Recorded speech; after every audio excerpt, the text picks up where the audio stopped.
2021 টি-20 world কাপে 13টা match হয়েছিল Dubai international cricket স্টেডিয়ামে এবং সেই 13 ম্যাচের ভেতরে 12টাতেই জিতেছে যারা পরে ব্যাট করেছে।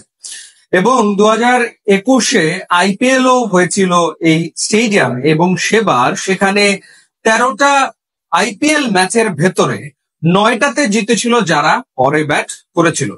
সম্প্রতি যে ইন্টারন্যাশনাল টি-20 লিগ শেষ হলো, সেই ইন্টারন্যাশনাল টি-20 লিগের 15টা ম্যাচ হয়েছিল এই দুবাই ইন্টারন্যাশনাল ক্রিকেট স্টেডিয়ামে। 11টাতে জিতেছিল যারা পরে ব্যাট করেছে এবং এই স্টেডিয়ামে যে 13টা ওয়ানডে ম্যাচ হয়েছে, সেই 13টা ওয়ানডে ম্যাচের ভেতরে 9টাতে জিতেছে যারা পরে ব্যাট করেছে।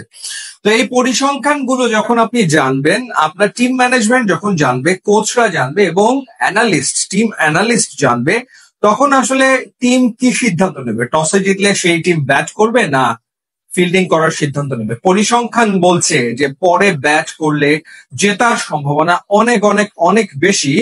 সেখানে সবাইকে অবাক করে দিয়ে বাংলাদেশ টসে জিতে প্রথমে ব্যাট করার সিদ্ধান্ত নিয়ে ফেলে এবং যা হওয়ার তাই হয়েছে, বাংলাদেশ আসলে ম্যাচ হেরেছে।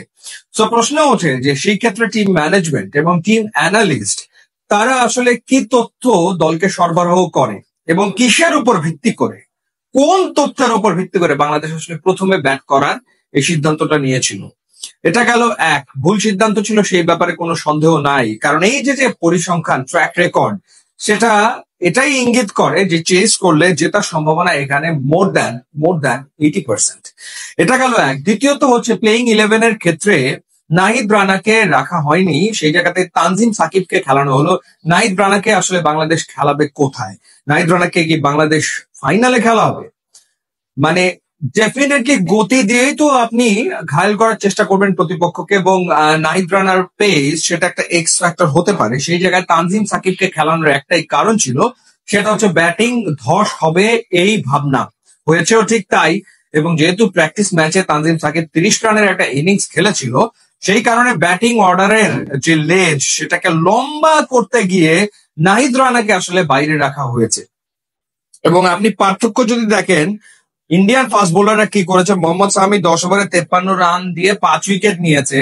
2023 ওয়ার্ল্ড কাপ সামি যেখানে শেষ করেছিল চ্যাম্পিয়ন্স ট্রফি, সেখান থেকে শুরু করলো। হার্ষিত রানা 7.4 ওভারে 31 রানে 3 উইকেট নিয়েছে। 8 উইকেট নিয়েছে এই দুই ফাস্ট বোলার। মোহাম্মদ সামির ইকোনমি রেট 5.30, হার্ষিত রানার হচ্ছে 4.04। হার্দিক পান্ডিয়া 4 ওভার বল করে 20 রান দিয়ে কোনো উইকেট পায়নি, ইকোনমি রেট হচ্ছে 5। অর্থাৎ কোন বোলারের ইকোনমি রেট 5.5-এর উপরে যায়নি। সেখানে বাংলাদেশের ফাস্ট বোলাররা তাসকিন আহমেদ 9 ওভারে 36 রান দিয়ে একটা উইকেট নিয়েছেন, কিন্তু মুস্তাফিজুর রহমান কি করেছেন, 9 ওভারে 62 রান দিয়েছেন, 1 উইকেট নিয়েছেন, 6.88 তার ইকোনমি রেট। এবং তানজিম সাকিব 8.3 ওভারে 58 রান দিয়ে কোনো উইকেট নিতে পারেননি, 6.82 ছিল তার ইকোনমি রেট।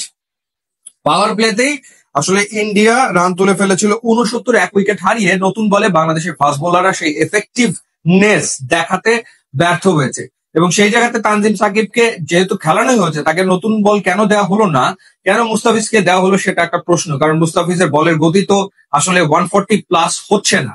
তো সেই জায়গাটাতে নাহিদ রানাকেই তো আপনি ব্যবহার করবেন এই ম্যাচে এবং শুরুতেই নাহিদ রানার গতি দিয়ে আপনি অপোনেন্টকে ধাক্কা দেওয়ার চেষ্টা করবেন।